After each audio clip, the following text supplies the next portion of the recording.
Hello, and welcome to CATSweek. I'm Martin O'Neill. The Bloomington City Council Committee of the Whole met on September 25th. Council members heard an ordinance regarding appropriations and tax rates for the Bloomington Transportation Corporation for 2025. General Manager for the Bloomington Transit, John Connell, urged the Council to pass the ordinance.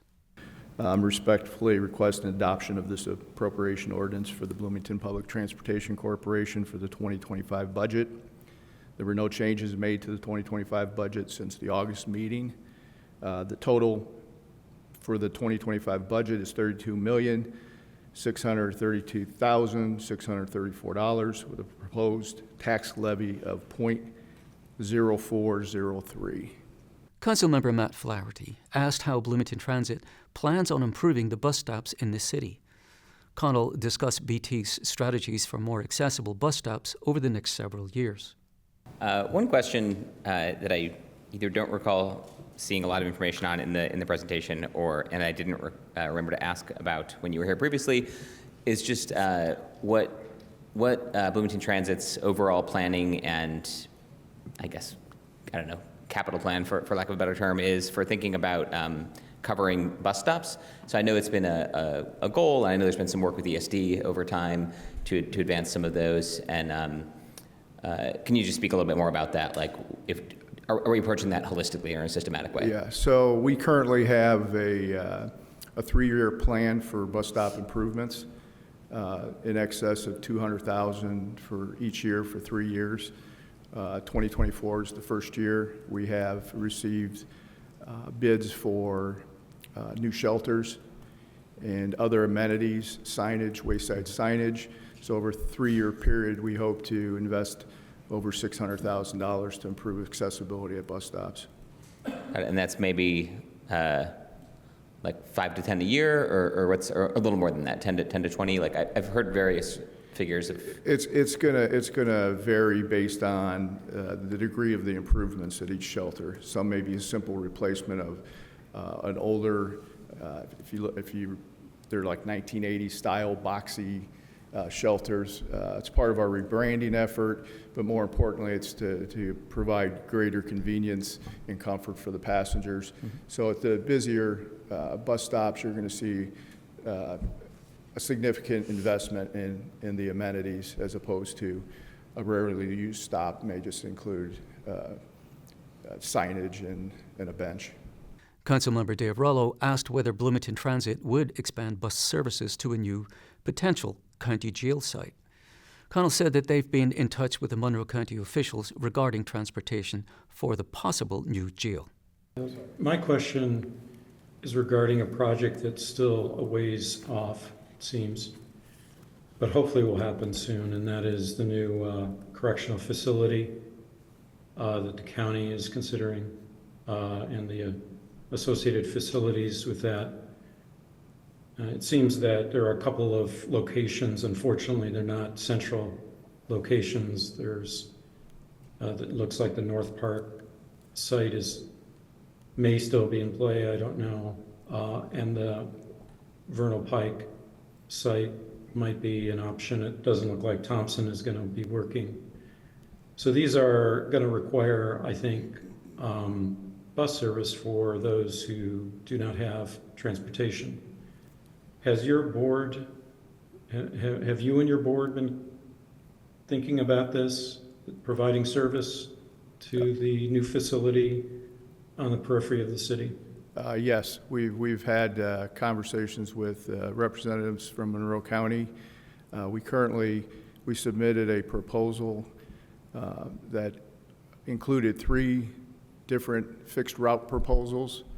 One actually served the 46 corridor into Ellettsville.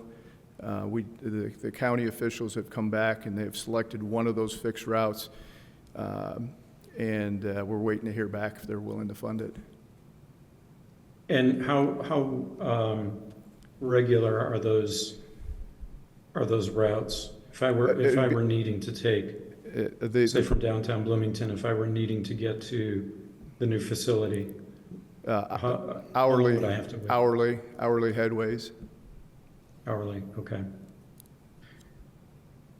Okay, Thank you for that update. Local resident Joe Davis offered public comment advocating for a more centralized jail location, which he believes would mitigate transportation issues for the new jail. Hello, my name is Joe Davis. Thank you for listening to my comments.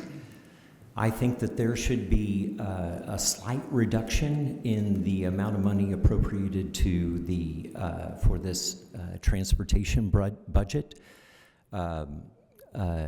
Councilor Rollo brings up a good point. It's proposed to build the Justice Campus out in Criderville, in between here and it's called North Park, in between here and Ellettsville.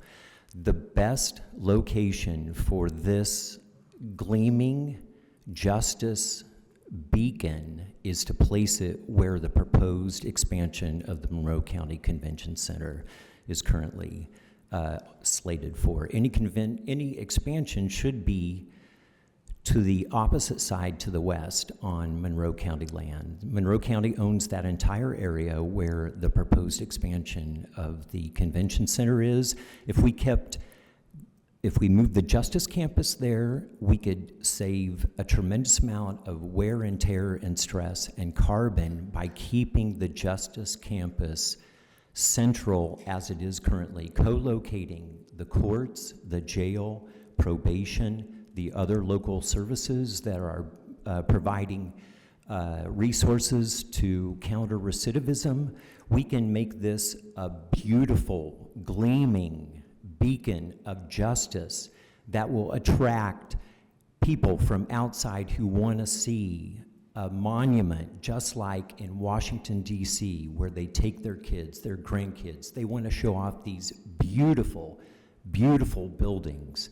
And we can do everything right there in that location that eliminates a lot of transportation stress that's going to be added to BT and also to rural transit and the interactions that happen between them. So this should be reevaluated, and the money should be reallocated to bringing the Justice Campus to 3rd Street between South Walnut and South College. This is what the people want. We need you to represent the people. We are counting on you. We are counting on you. The Council voted 8-0-1 to recommend approval of the appropriations ordinance, with Councilmember Dave Rollo abstaining from the vote.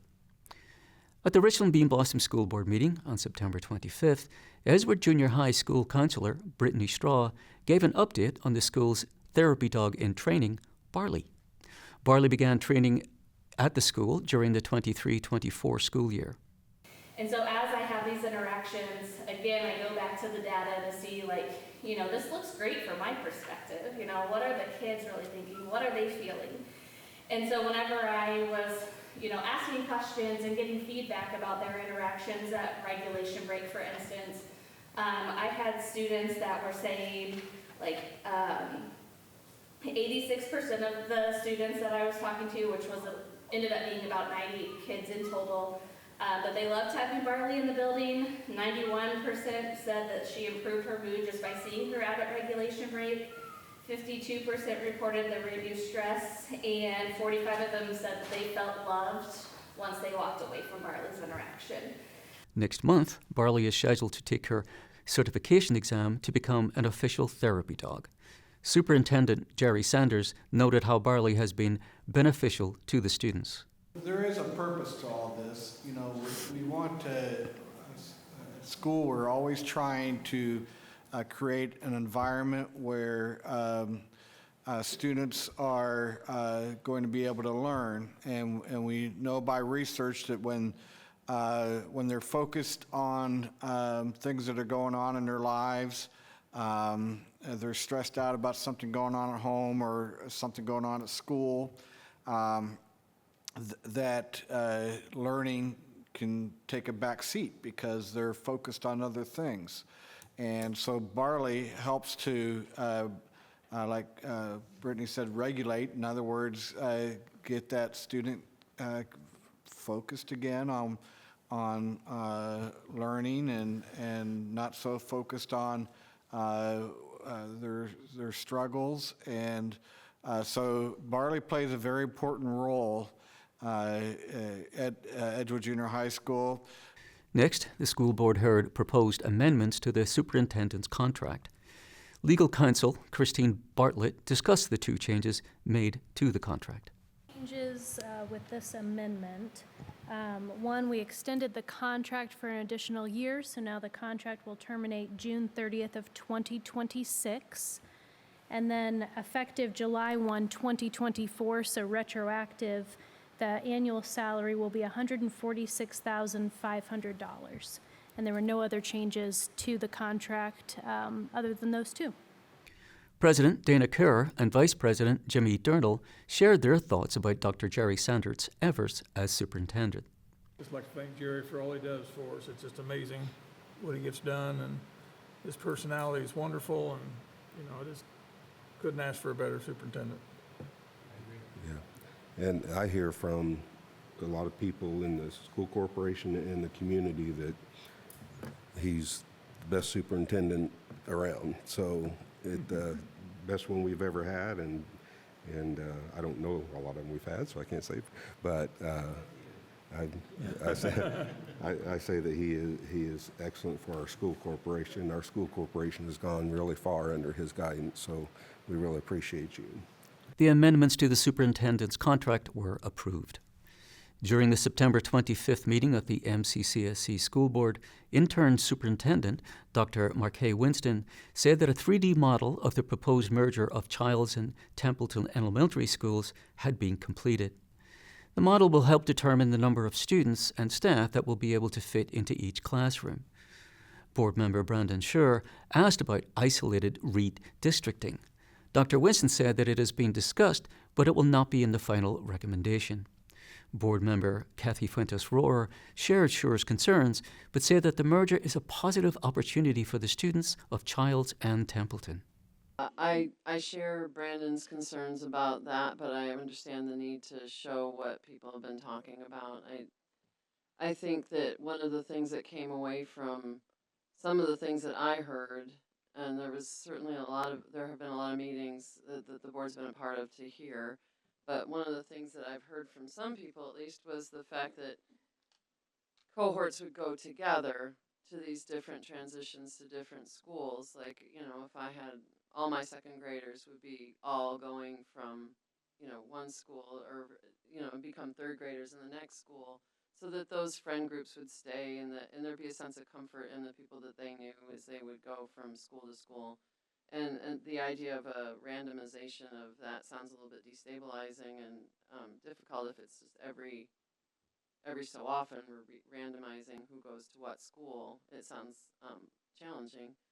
I also thought that I was really glad to see your demographics because it, however subtle, we definitely will be merging these two schools. We're not only integrating by class, but we will be integrating by race as well.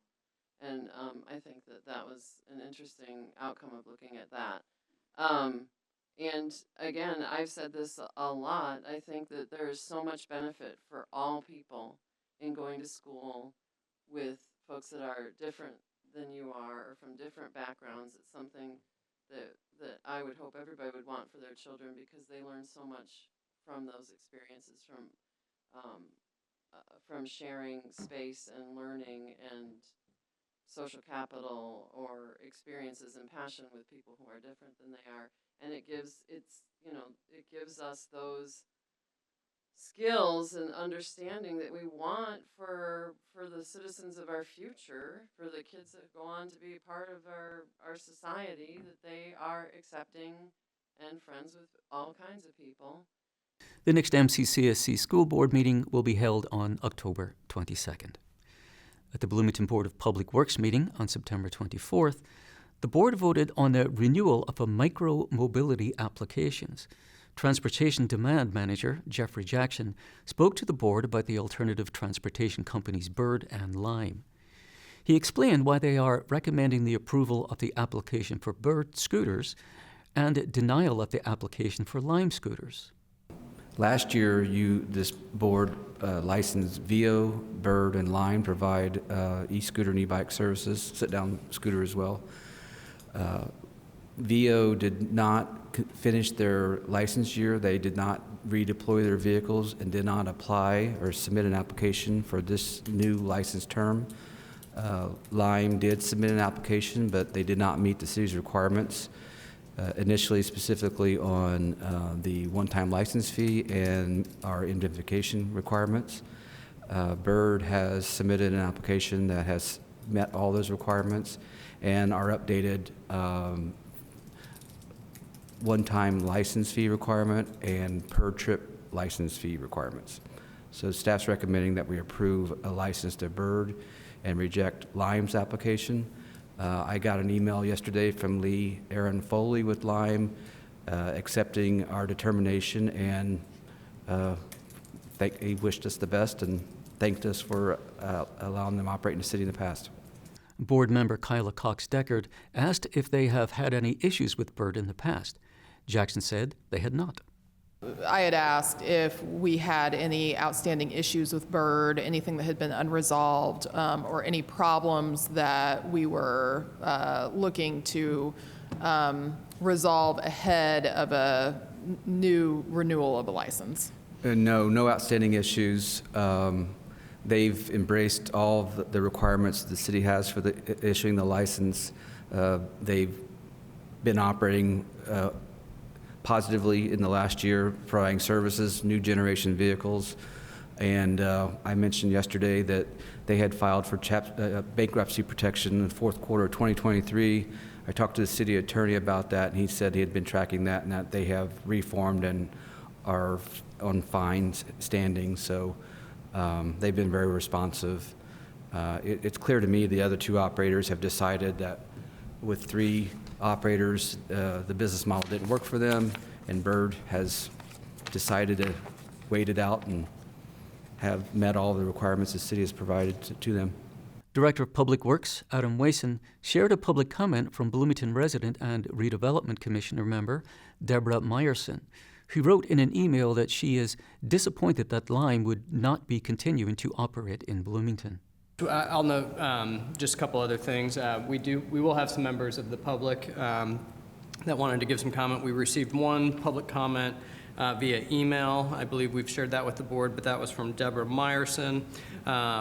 Basically, she was disappointed that Lime has not opted to submit the renewal application, and that this would only leave one micro-mobility provider in the city, so she was hoping to have others. She's a user of the Lime services.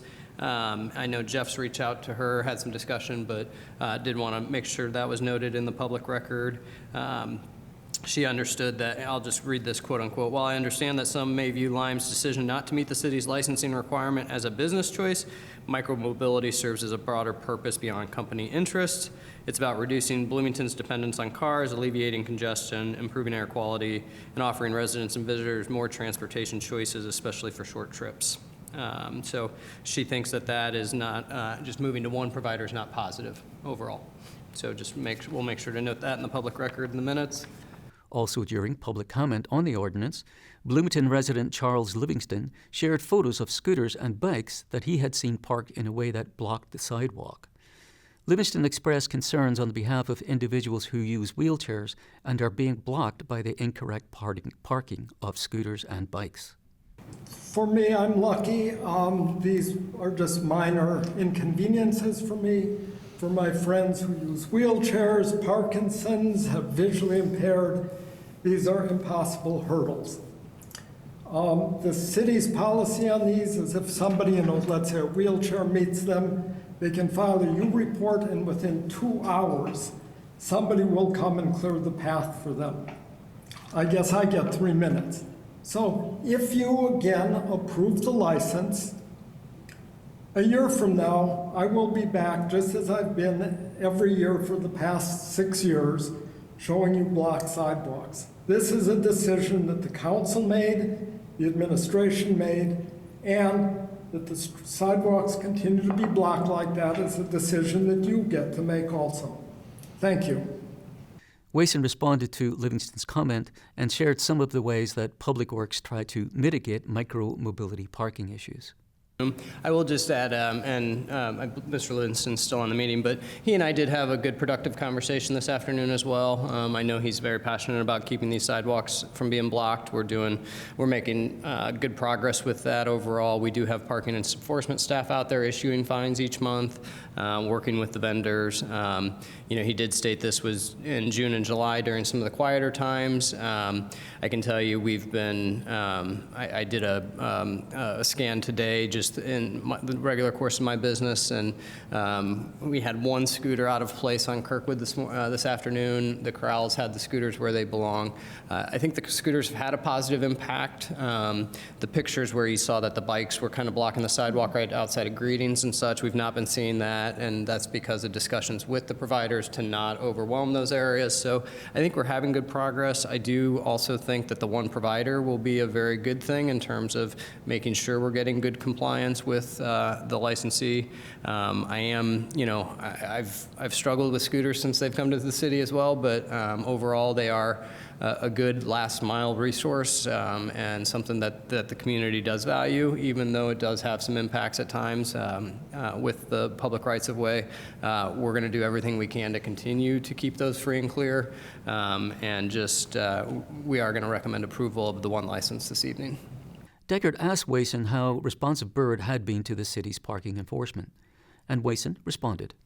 Since the city has begun stronger enforcement, both on the fine side and on the relocation of, violating scooters side, are you seeing more compliance among the scooter companies? Like, are they more interested in policing the violations? I think that's a fair statement, and I know when we inform them, they're being responsive, especially when they get a direct contact. But